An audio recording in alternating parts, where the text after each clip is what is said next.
Olá, pessoal. Sejam bem-vindos aqui ao nosso canal, aqui mando eu. Hoje vou trazer para vocês duas redações que eu fiz com base no tema do Enem, no último de 2020. No vídeo anterior, eu apresentei uma redação e, muito sem modéstia, eu falei assim, essa é nota 1000. Espero que tenham visto e tenham gostado, como eu. Eu mostrei como que eu reagiria ao tema. Me veio à cabeça imediatamente, o tema era falar sobre doenças mentais, mais exatamente sobre o estigma. Eu me lembrei do Alienista, de Machado de Assis, me lembrei do ditado de médico e louco, todos têm um pouco, e até também do Guimarães Rosa. Parece que no Grande Sertão Veredas, ele falando, ou ninguém é louco, ou todos são. É mais ou menos essa ideia que me inspirou para fazer essa redação. E alguns comentários de pessoas que viram, dizendo que gostaram, sugeriram que eu fizesse outra, usando aquilo que eu chamo de PPS, puxe para si, que no meu ponto de vista é o que mais dá diferença na sua redação. Eu já li muitas redações, posso dizer que milhares, já fui professor de cursinho, corretor de redações, então achava muito chato. Em cada 100 redações que eu lia, elas pareciam todas iguais. E aqueles, sei lá, estou chutando, né? Os 10%, eu chuto com base até nos números que eu tinha na época, baseados nos vestibulares da FMG, parece que 100 mil candidatos, 5 mil passavam. Então, com base nessa estatística, eu também avalio a quantidade de redações boas que você gosta de ler, que elas têm a marquinha da impressão digital de quem escreve. Então, eu fiz uma como exercício, né? E apresentei uma pessoa para ler, uma pessoa a quem respeito muito pela sua capacidade de discernimento, de crítica. Ela leu e depois terminou, falou assim, mas eu não, o que você estava querendo? Eu não soube responder. Pensei assim, então significa que eu não fui muito claro. Não quer dizer que o que eu escrevi não tenha nota boa. Eu acredito que tenha. E no meu caso, nem muita vantagem tem, porque eu escrevo muitos anos e vivo disso. Para o aluno é muito mais difícil. Eu fiz mais ou menos dentro de 1 hora de prazo, já dei acabamento, fiz a revisão, e dei para essa pessoa ler, ela não gostou muito. Eu vou ler para vocês essa redação, ela está aqui, até dei título, não sei se dá para ver aí. Um bom Lexotan resolve. Bem, Lexotan parece que é um remédio para doença mental. Eu até digo parece, porque quando a gente escreve, o aluno escreve, principalmente na situação de prova, ele não é especialista em nada, ele não está fazendo tese de mestrado, nem muito menos de doutorado. Ele está fazendo a partir do conhecimento dele, da vivência dele, que é limitada à sua idade, à sua experiência de vida, etc. Então, você não precisa ser tão rigoroso assim, tão exigente com o seu texto. Mas a reação desse leitor, dessa leitora, foi de que não entendeu o que eu queria dizer. Isso aí é mais grave, porque era importante que ela, ao final da leitura, falasse, assim, concordo ou não concordo, né? Porque quando eu faço um texto como esse, um dissertativo, argumentativo, é para convencer de uma ideia que eu estou defendendo.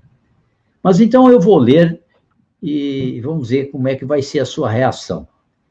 Eu me inspirei para escrever esse texto naquela ideia de ovelha negra. As famílias, em geral, têm, não vou dizer que são todas, mas muitos, pelo menos que eu conheço, têm a sua ovelha negra. Minha família tem um ou dois que se destacam por aprontar todas, são a ovelha negra.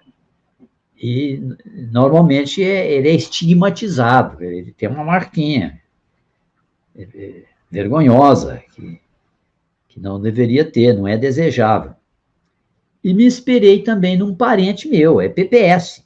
Eu tive um parente que perdeu o juízo, vamos dizer assim, não cito, né, porque é um parente meu distante que eu tenho que respeitar, só que eu não cito a pessoa, mas é a experiência real. Ele era muito rico e acabou aprontando e cometendo até crimes, e então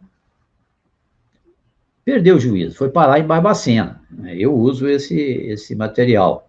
Também uma pessoa a quem até conheci que contraiu AIDS e foi discriminado, né? Tem um estigma. E até agora, a Covid-19 também, a pessoa, pelo menos no ano passado, no início, falava que estava com coronavírus e você ficava distanciado, né? Evidentemente que tinha o estigma, a marca vergonhosa, que nós queremos evitar. Então, me inspirei nisso e mais também de um conhecimento do senso comum genérico que eu tenho, que doença mental, até a depressão, os textos auxiliares que o examinador ofereceu ao aluno ajuda também, definiu o que é estigma, falou da depressão, da gravidade, etc. Né? Então, é um material que você tem e agora cabe a você colocar isso no papel de uma forma textual, você tece isso. Olha só como eu teci. Muitas famílias têm a sua ovelha negra. Veja que eu fui cauteloso e falei muitas, né? Não são todas, às vezes a sua não tem. Ovelha negra, a minha tem. Então, muitas famílias têm a sua ovelha negra. É aquele filho ou filha que não deu certo. Até a adolescência, os pais faziam vista grossa para suas artes, aceitavam seus abusos, talvez pensando, chega a maioridade, ele ou ela toma juízo. Mas o menino cresceu, virou jovem, adulto, e diz o ditado, pau que nasce torto, morre torto. Esse é um ditado que eu conheço aqui na minha roça, onde eu vim, onde até moro, usa-se muito falar, né? Pau que nasce torto vai morrer torto, né? Não endireita mais. Eu usei aqui no meu texto. Acho que ficou bem usado. Não estudou, não passou na faculdade, não aprendeu a trabalhar e consolidou-se como ovelha negra, estigmatizado como a vergonha da família. Peso para os pais, preocupação constante de quem o máximo que se espera é que passe longo tempo sem aprontar mais uma. Então, repare que é assim que eu introduzi meu texto, né? Colocando aí o estigma em cima de uma pessoa na família que não segue aquela expectativa da normalidade. Esse é o estigma que sofre as pessoas que fogem à normalidade esperada. E não é exclusividade das ovelhas negras esse estigma. Também o recebem os doentes. No final do século passado, os portadores de HIV foram discriminados socialmente. Primeiro, pela associação com as DST, doenças sexualmente transmissíveis, e a letalidade, matava mesmo. Depois, pela crença de que contaminavam, como a lepra e a tuberculose. Mais recentemente, os afetados pelo coronavírus foram evitados até pelos parentes. Precisavam ser identificados o mais rápido possível pelo teste apropriado para serem mantidos à distância. Olha só o estigma. Já citei 3, as ovelhas negras, o HIV e o Covid. Assim, não é surpresa que os doentes mentais também sofram essa rejeição. Atualmente, graças à pesquisa na psicologia, entende-se como A anomalia é uma série de comportamentos antes considerados normais, não faziam parte daquela lista negra dos loucos, violentos, perigosos, tratados com camisa de força, e mesmo os mansos, incapazes de dar notícia de si e do mundo. Esses são estigmatizados desde a infância. A modernidade trouxe inovações. Aquelas crianças antigamente chamadas de custosas e travessas, agora são tipificadas como TDAH. Ou seja, são hiperativos e desatentos. Meninos de quem os outros pais dizem péssimas companhias. Mas há também os autistas, que talvez no futuro se tornarão filósofos ou eremitas, fogem ao convívio, preferindo a solidão, voltados para o seu mundo particular. Aqui eu estou usando os autistas também, não sei muita coisa disso, mas na família tem um ou dois que já foram diagnosticados como autistas e parece que o comportamento dele é esse, me inspirei neles para falar isso. Também estão na lista. E é natural que se tornem vítimas de algum estigma, vindo principalmente dos adultos que sabem de seu problema. Por que eu falo principalmente dos adultos? Porque às vezes os meninos convivem com os pais lá da mesma idade e eles nem dão notícia, mas os mais velhos sabem, eles ficam olhando assim, um pouco atravessado. Há ainda outros doentes mentais. Coloquei entre aspas, porque eu estou escrevendo como leigo, não sou expert. Que por serem numerosos e antigos, passam despercebidos. São os nervosinhos, os amedrontados, os histéricos, os raivosos, os deprimidos, os aflitos, os insones. Isso também é julgado no saco das doenças mentais. Chamam a atenção pelo fato de não perderem oportunidade de praticarem atos malucos, como dar piti, rolar no chão, esganar crianças, não parar um minuto sentados, falar sem parar ou passar a noite acordados. O estigma, como marca vergonhosa e ostensiva, às vezes leva décadas para se consolidar. É tão forte como o da ovelha negra lá do primeiro parágrafo. Agora já estou fechando meu texto, você está vendo. Que a família gostaria que ficasse escondida na escuridão da noite ou do sótão. Só que as noites modernas são claras como os dias, e sótãos não existem em apartamentos. A solução é aceitar e entender que é assim mesmo, e contar com os fármacos psiquiátricos. Não há nada que um bom Lexotan não alivie. E o SUS, né, não tem que dar a solução e mostrar quem que vai resolver segundo o receituário do modelo Enem. Então, estou dando aqui, ó, o SUS poderia fornecê-lo gratuitamente à população de baixa renda, que agora também sofre com seus filhos hiperativos e desatentos, antigamente apenas moleques travessos. Não sei se você gostou. Eu, particularmente, gostei. Mas a pessoa a quem eu dei para ler falou assim, mas o que você está querendo dizer? Qual que é a tese que você está defendendo? Eu mesmo não sabia direito. Mas procurei explicar que é mais ou menos natural que o estigma apareça. Né? Pois se o estigma existe para o HIV, talvez já tenha passado, agora para o corona, para a ovelha negra, também existe uma pessoa que é deprimida, vai chamar atenção. Né? Mas... E a solução? Lexotan, na qual até pessoalmente não acredito, mas precisava dar uma receita, e o SUS fornecia de graça. Então, espero que você tenha gostado, mas aí eu fiz outra redação para ver se a tese ficava mais clara. a minha tese, a ideia que eu quero defender é essa, que o estigma é natural que venha. Agora, eu vou ler a outra para você ver como é que vai ser a sua reação. Eu até dei título, Por uma Sociedade Sem Doentes Mentais. Novamente, aqui vai aparecer o meu parente, geralmente familiares, né, do autismo, e mais ou menos o conhecimento que eu tenho como leigo sobre doenças mentais, e que o texto até de suporte me ofereceu. Eu começo assim.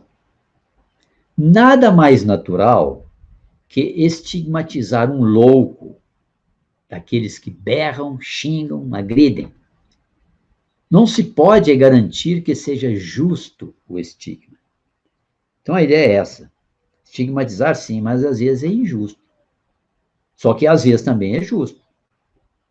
Eis um exemplo. Um indivíduo, quando moço, valente, rico, apronta, trata mal os outros, as pessoas o procuram por interesses e não por amores. A idade avança, ele faz maus negócios, perde as posses e fica como a maioria dos brasileiros, pobre. Com isso, esfacela-se na cabeça o juízo, que já era pouco. A demência plantada e cultivada ao longo de décadas prospera e, triste fim, o interno em Barbacena, onde morre naquelas condições antipsiquiátricas, já conhecidas da sociedade brasileira. Eu citei aqui Barbacena. Difícil avaliar se foi justo o seu fim, mas entende-se que todos o isolassem. Acontece o mesmo com qualquer indivíduo que apresente enfermidades mentais. Alguém começa a falar sozinho, não interage, prefere locais ermos. Natural que o evitem, até por educação. Não é o que ele deseja? Há outros tipos. O que se descontrola fácil, solta palavrões, grita. É bem comum. No trânsito, uma ameaça. Abre a porta do carro para tirar satisfações com a velhinha à frente, apavorada porque o motor apagou. Debilidade na cabeça? Da cabeça? Segundo os entendidos, sim. A lista de doenças mentais cresceu com a civilização. As estatísticas estão disponíveis para quem aprecia números. Tantos por cento de neuróticos, de esquizofrênicos, 99% de aflitos crônicos. Eu não tenho compromisso com esses números estatísticos. Não estou fazendo uma tese de mestrado nem de doutorado. Eu sei que são muitos, sei lá quantos. Até eu uso, às vezes, a hipérbole, por exemplo, 99% de aflitos e ansiosos. E mais autistas, hiperativos, distraídos, toques, tags, apavorados, insones, bulímicos, anoréxicos. Há um leque enorme de perturbações não imediatamente percebidas por não aparecerem no corpo. Ocultam-se no cérebro, de onde sai, segundo a biologia, as falas, os comandos, as interações sociais e as doideiras. Basta um pouco de convívio para provar como esses indivíduos são de difícil convivência. Num casamento, por exemplo, o vínculo, por mais forte que seja no início, vai abalar-se. Os casos de desmatrimônio só aumentam. Aqui eu acho que eu inventei essa palavra, desmatrimônio, mas ficou bem inventada, né? Terão a ver com a evolução das DMs, doenças mentais? Isso é assunto para a ciência, não sei, talvez sim.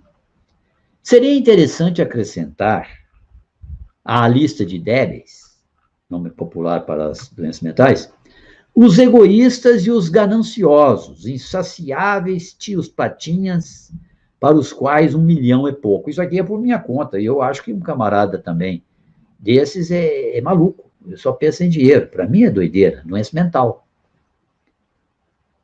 E não tem menor receio de que o corretor vai requerer uma banca científica da Universidade de Harvard para apurar isso, né? Seus salários estão em 10 mil, uma fortuna para o padrão brasileiro, eles querem 20. Suas mordomias incluem auxílio paletó, gravata, gasolina, hotel, todas as estrelas, motorista, carrão com tanque cheio, passagem de avião para o território nacional e as galáxias. Eles querem mais. São doidos? Para mim, sim. Mas eu não escrevi essa frase, não. E veja a ironia. Não são como merecem, estigmatizados, mas admirados, o que depõe contra os seus admiradores. Também não devem regular da cabeça. O pior é que, neste item, a estatística beira os 100%. Também, minha opinião, né? Quase 100% das pessoas admiram esses gananciosos egoístas. E eu estou fazendo a minha crítica. Um texto é para isso também, né?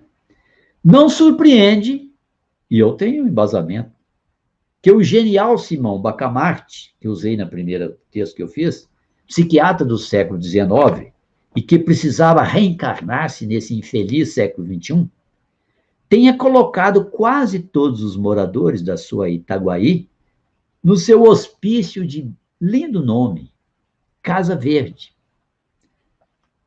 A solução para isso não é fácil. Primeiro, precisa injetar dinheiro grosso no Ministério da Educação para, pelo menos, contar as histórias dos estigmatizados por conta própria, que têm culpa pela má fama que angariam. E segundo, tirar dos bilionários. Quem o fará? Supondo que alguém o faça, precisamos também de tempo.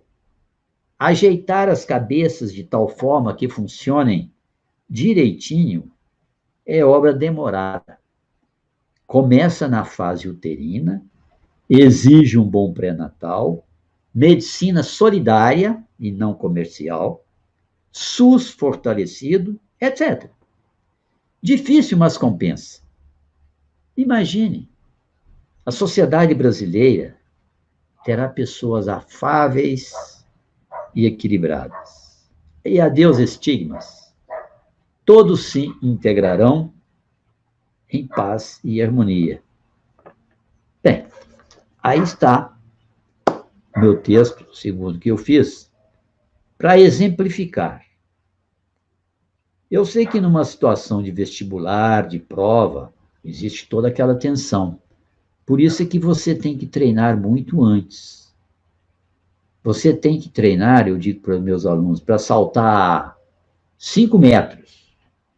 No dia da prova, eles vão pedir que você salte 2 metros. Fica fácil.